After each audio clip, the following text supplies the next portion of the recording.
Becky, do you have a moment? Hi, Wendy. I'm at work right now. Could this possibly wait until later? What?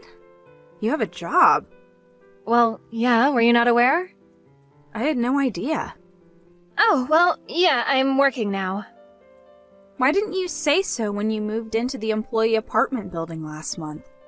I'm pretty sure I did. But like I said, I'm kind of busy at the moment, so... In any case, my husband is set to get a promotion soon. He is? If I'm not mistaken, isn't your husband the assistant manager of the General Affairs Department? Yes, that's him. He has the highest position out of all the men currently living in the employee apartments. It's important to remember that sort of thing as a wife living there. I'm glad you seem to have done your homework. But I have to say, I haven't heard anything about anyone being promoted anytime soon. They probably just haven't made an official announcement. Hey, Wendy, I'm sorry, but a meeting is about to start. I gotta go. So anyway, I was planning to have a little celebration for my husband's promotion. It's going to be a surprise party, so make sure you don't say anything to him. We're going to have it at a Korean barbecue. There's an amazing place downtown near the station. All 30 people living in the employee apartments are going to come, so I decided to rent out the whole restaurant. And you'll be coming too. Since you're the newest tenant, this would be a great opportunity for you to build a good reputation, so I'm going to have you help out. Becky, are you there? Are you ignoring me? Unbelievable. I'm the leader of the wives group at this company.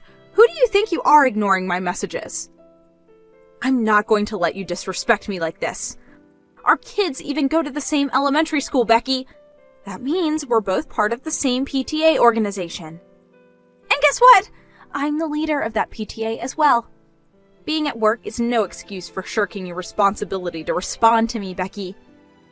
This conversation has priority over everything else you're doing. Becky? I don't believe this. Have you no shame? You're going to pay for disrespecting me, Becky. You need to be taught a lesson about how things work around here.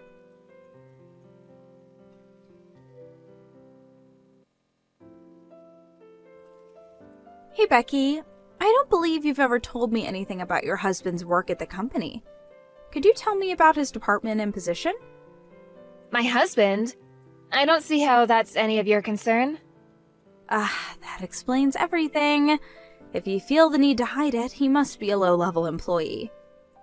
Listen, Wendy, I went so far as to step out of my meeting the other day because I felt bad about leaving you hanging like that.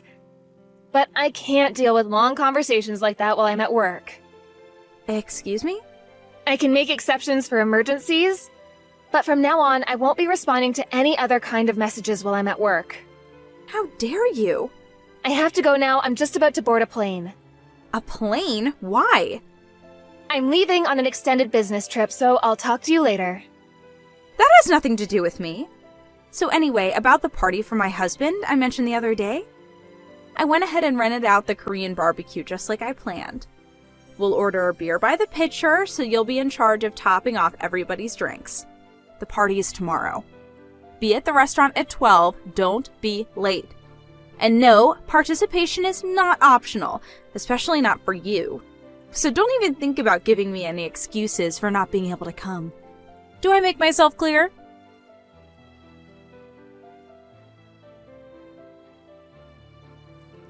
Becky, it's already noon. Where are you? I explicitly told you you were to be here on time. No excuses. Honestly, I expected you would do this. So here's what we'll do. We'll enjoy all the meat we can eat, and you can pay the bill. With 30 people, it should come to a few $1,000s. Oh, and they charge by the hour, and we're planning to be here a very long time. So, here's your choice.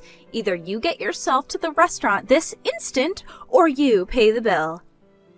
We're going to go ahead and get the party started, so make your choice.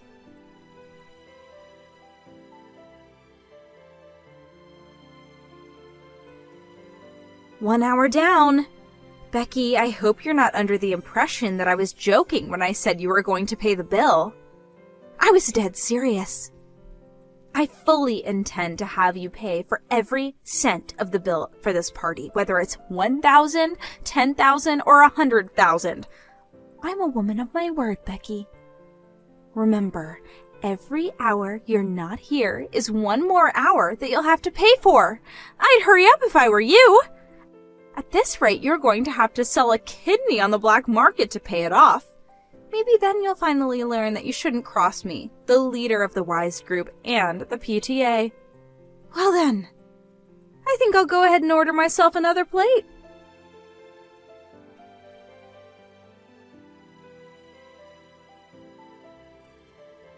What the? Wendy? I've gotten like 50 notifications from you. What's going on? Oh, hello, Becky. Would you mind explaining what you think you're doing, skipping my husband's promotion celebration party? I tried my best to teach you the ropes and explain how things work around here, Becky. If only you would have listened to my friendly advice, you wouldn't be in this awful situation you're in right now. Situation? We've all just spent 2 heavenly hours stuffing our faces with the finest meat money can buy. It was fantastic. The bill was $5,700. Will you be paying in cash or credit? $5,700? How much meat did you eat? Enough to feed 30 people. Wait, there's no way all the wives from the apartment came. Well, no, they didn't. 9 women from the wives group came, along with 11 of my underlings in the PTA. And also a few of my personal friends. There are also a few of their husbands here because they happen to have the day off. That's quite a group. And why wouldn't they come? After all, it's my husband's promotion. Now hurry up and get over here. We're leaving and you need to pay the bill. I can't, I'm on a business trip. What? I told you I was going on an extended business trip last night, didn't I? I'm in the middle of work, Wendy. And I'm halfway across the country from you right now. What? No! You're that far away? This isn't good. I need to call my husband. Wait, the party is supposed to be a celebration of your husband's promotion and he's not even there? He was supposed to come, but this morning he said something urgent came up. He was probably moving out of the employee apartment building. What? Why would he do a thing like that? Well, probably because he got fired last month. Fired? Company policy says you have 30 days to leave the apartment after leaving the company, and I'm pretty sure his deadline was today. But that can't... Don't tell me he didn't tell you about that. He said he was being promoted to manager this month. Oh, that. Well, it got uncovered that he had worked his way up by taking credit for other people's work, so the promotion was rescinded. That can't be. At first, I thought a demotion and pay cut would be a reasonable punishment for him. But after holding hearings with other employees, we found out that we had only barely scratched the surface of his improprieties. For example, one of the most common complaints was the establishment of a strict hierarchy in the employee apartments. Wait, what do you mean, we? I was on an assignment from corporate headquarters to investigate the situation in the employee apartments as an undercover agent of sorts. You were undercover? I uncovered a litany of problems. But I never imagined that the actual root of the problem was you, Wendy. Do you know what your husband said to me? It was all Wendy's idea. I shouldn't have gone along with it. Getting fired has woken me up, and I'm going to work hard to turn my life around from now on. He was crying and everything. It was quite the scene. Becky, who are you? Ordinarily, I'm the manager of the sales department. Wait, the manager of the sales department? Then you must be the current president's daughter and the projected next company president? Yep, that's me. But what about your husband? My husband actually works for a completely different company. I can't believe this. You deceived me. If you would have told me who you really were, I never would have treated you like one of my underlings. Wendy, I think you have more important things to worry about than my identity right now. What do you mean? You still haven't paid the $5,700 bill, have you? You might want to get on that before the owner calls the police. Oh, Becky, could you? No, Wendy, no. Just no. Don't even bother asking. Oh no, what am I going to do?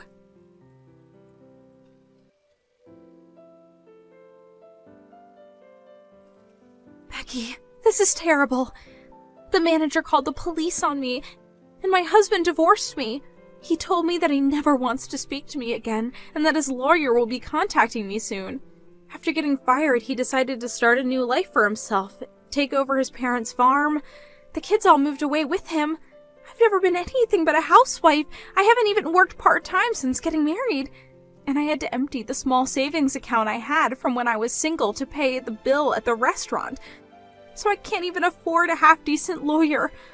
My husband's going to ruin me in the divorce.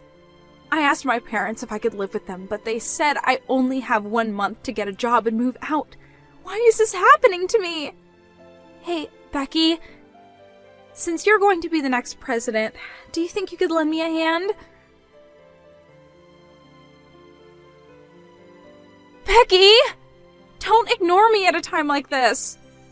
Don't you feel at least a bit sorry for me?